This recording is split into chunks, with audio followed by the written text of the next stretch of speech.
Hi everyone, welcome to Kettlebell Sports Science. I'm Dr. Eric St-Onge and this is episode 5. And today we're going to be looking at lowering the kettlebells from the lockout into the rack position. Before that, the t-shirt of the day, I got this one from Christina Danos, and it's Kettlebells for Autism. So it's a great cause that she started, so please check her out. I'll put the link below.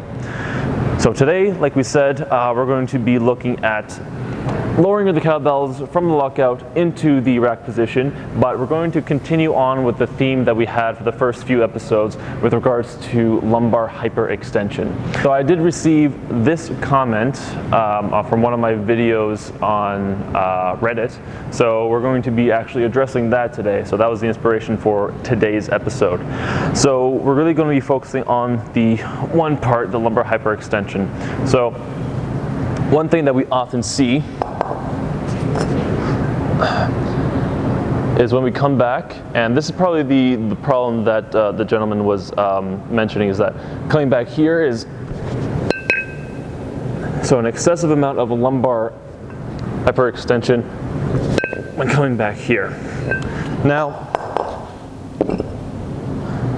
with regards to that, there are a couple of different things that we can do to help decrease the amount of load that go through the low back, and different strategies that we can do to reduce the amount of extension going into the low back as well. Two main things that we often see when a lifter is lowering the kettlebells down into the rack position. Either they bring it down like that, so feet stay on the floor, or they come up onto the toes and then come out this way. Now, to kind of explain my reasoning why I think the latter is a better idea, we're going to be talking a little bit about landing biomechanics. And if you really want to skip some of the sciencey stuff, just skip to this time ahead in the video.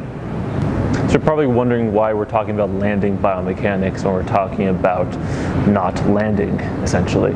But let me explain to you. There's a lot of research that has gone into observing a proper landing from a jump. So what we know from a lot of our jumping athletes, the way that you land actually really plays a factor with regards to how much load goes through your knees, through your back, so on and so forth.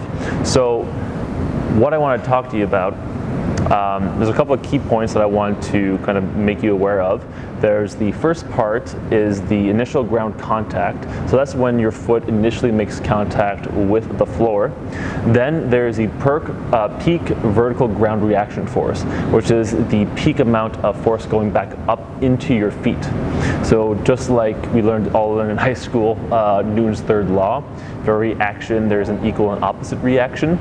That's kind of what we're talking about here. Now, there's a couple of different types of jumps too. Oftentimes what we see are stiff landings and very soft landings. So a stiff landing looks something like this. So you notice that it's very loud, it's very stiff, very abrupt. There's not much movement happening in the lower limb. Now, if we have something a little bit of softer landing like this, really notice that it's very, very quiet.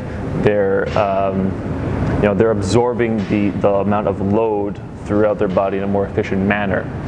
So the sound actually is a good indicator to see how much you're actually absorbing the actual load and dissipating the load throughout your body.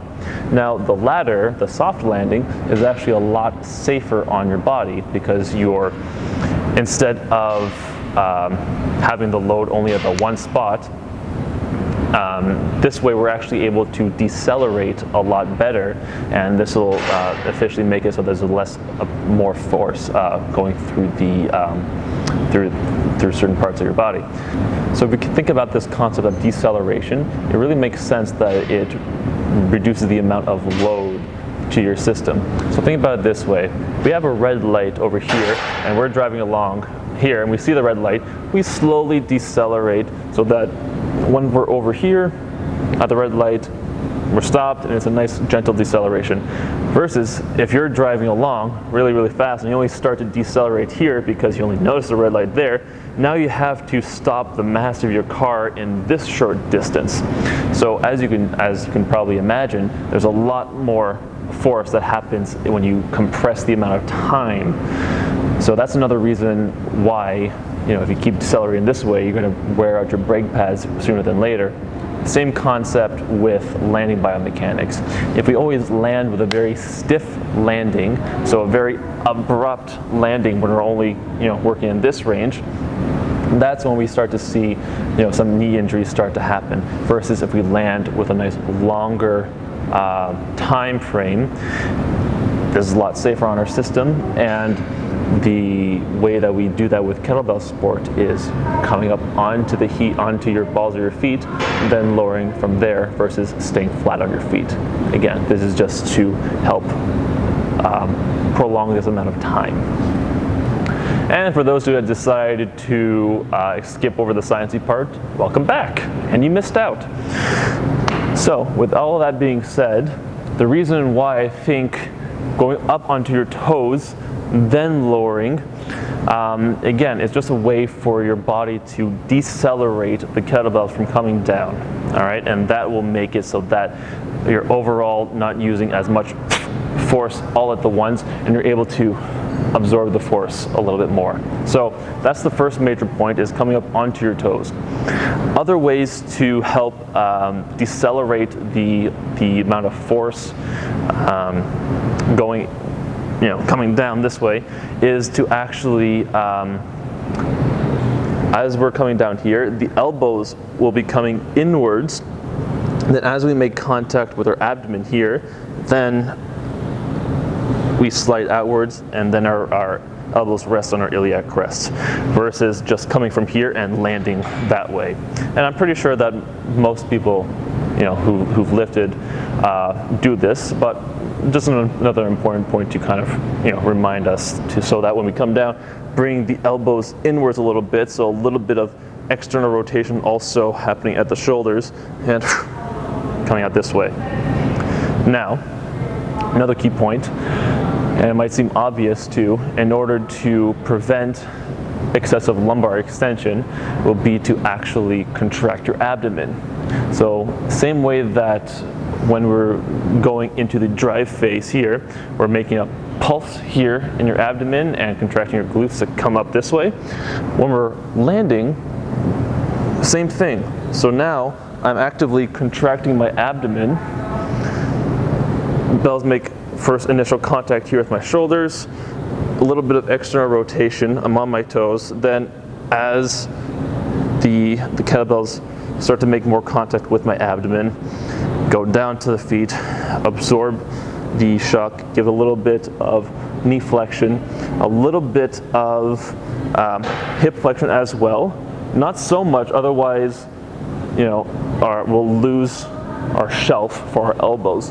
So just enough so that we still have a place to rest here, and that's pretty much it. So now I know there are going to be some people who say, well, gosh, I don't want to decelerate too much, because then I'm using a lot more muscle force and a lot more eccentric load going into the muscles, more eccentric contraction, and I completely understand that. So it's a very much of a balance between the two.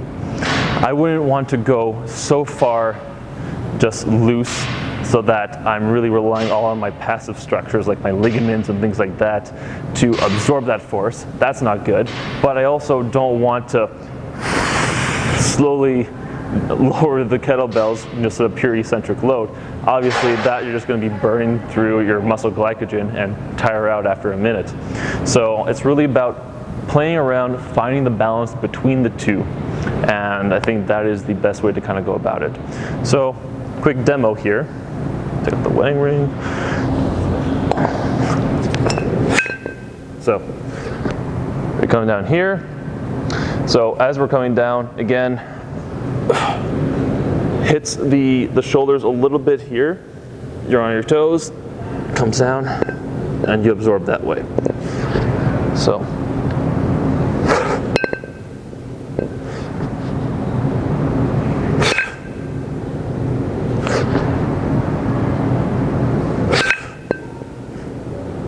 that's pretty much it. So coming down, big part, remember, to keep this contracted the whole way through. And only once you're here, then you can relax a little bit. Really remember to keep a good amount of hip extension down here at the in the rack position. That's all I have for you today. If you like this video, please like it, please share with your friends, please subscribe to my YouTube channel, please comment, let me know if this is actually of value to you, and we'll see you next time. Take care.